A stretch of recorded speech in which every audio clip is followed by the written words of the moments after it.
Hello, everyone. This is Mr. McComb once again coming to you. I got an update for our week ahead. Really more just kind of trying to get back on track if we get a chance, but kind of a couple main things to talk about. So just general big stuff as science fair. We're kind of trying to get off and running with the time we missed. I've already had to adjust the timeline for that, but I'll talk more about that in a second. Wednesday is Ash Wednesday, so the beginning of Lent, and we'll be celebrating that, I believe, with an all-school mass that will stream, and then we'll kind of again do the usual adjustment for not being able to get the whole school together. But that's definitely a big time in the liturgical calendar that we like to definitely partake in, and we'll talk about a little bit in our various classes as well.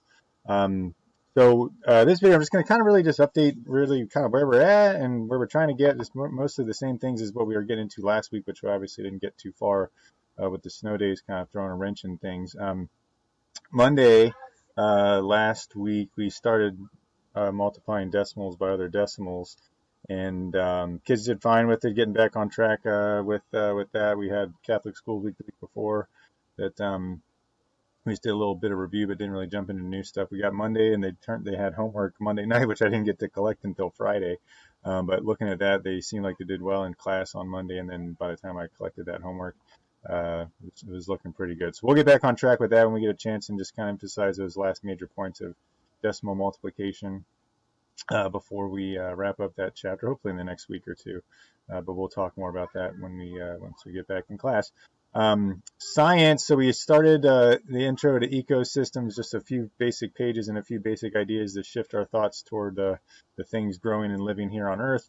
That was Monday last week, and then I was planning to introduce the science fair projects on Tuesday and collect parent signatures by Friday last week, but obviously with the days off we had in the middle of the week, that got slowed down as well. So what I did was I kind of adjusted the timeline that was mentioned in the packet. There is a copy of the packet attached to this email for you parents to see, but hopefully you've already seen the one that your student brought home with the paper copy.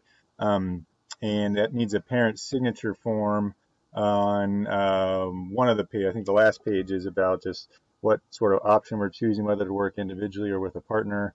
And once we're back in school, my plan is to do it Tuesday, tomorrow, but looking at the weather, it looks like that might be tricky. So we'll adjust, but once we are back, whatever day that may be, that's when we'll kind of regather and I'll collect those forms. Big thing is just if you're working with a partner, just to keep in mind the health and safety kind of stuff. I'm going to try to take an extra step toward just making sure we're on the same page with that, which is why that form includes, listing the name of the partner that we want to work with.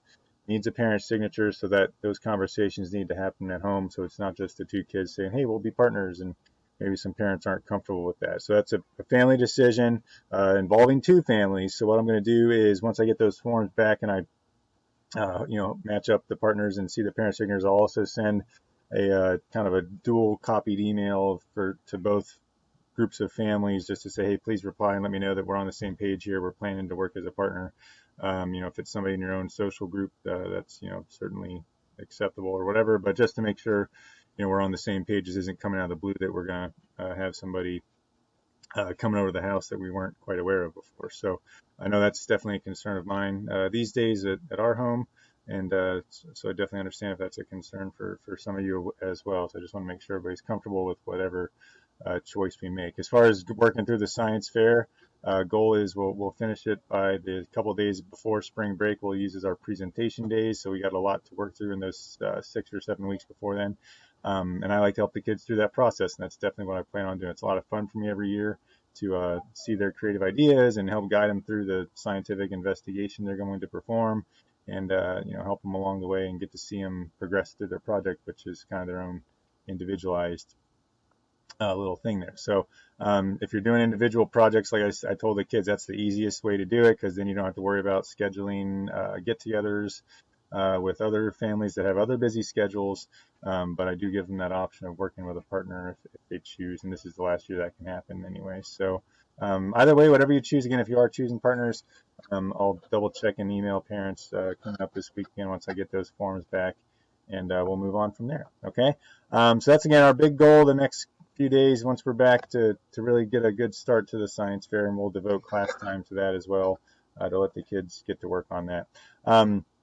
As part of that, one thing I intended to get started on last week, which is everything obviously got messed up from the days off. But I sort of discussed, we did a review of our parts of speech and kind of moved on from that. Now we're going to get into writing, and we're going to start that with some informational text that the kids are going to create related to biomes or ecosystems. Biomes are like large, similar ecosystems like deserts and rainforests and things like that. So very similar to what the kids have done, sort of their Explorers project in social studies and our Space Explorers and science and social studies together. We're going to take our English writing skills and turn it into some extra learning we can do with our ecosystems in science. So what I'll do is assign each student a particular biome, and we'll cover biomes and climates all over the world. And they'll write basically kind of like a science article or almost like an encyclopedia article, much more just informationally based, sharing that information to help people learn. In the past, our writing we've done has been sort of some personal narratives or fantasy type stories, or working on summaries and things like that. This is going to be a slightly different theme or genre of writing, and definitely an important one that'll help us connect together with our science learning. So hopefully we'll get into that as well. Again, big thing overall is I'm sure we've all been keeping a look on the weather. It's coming through today, and we'll see if we might have a tough day tomorrow getting to school. We'll see what happens there. But once we are back, that's when we'll start getting back on track. So it just takes a little patience. At this time last week, after 3 days off, I was itching to get back. I know a snow day is fun every once in a while, but I'm eager to get back to work and try to get us moving along to our learning goals. Okay, so thanks for watching. Again, please look for that copy of the attachment of the science fair pack if you haven't seen it yet. And big thing is, let's make sure the kids are coming to school whatever day we first get back, with those signed forms for science fair, so we can keep moving along. Thanks so much. Have a great rest of the day. Bye bye.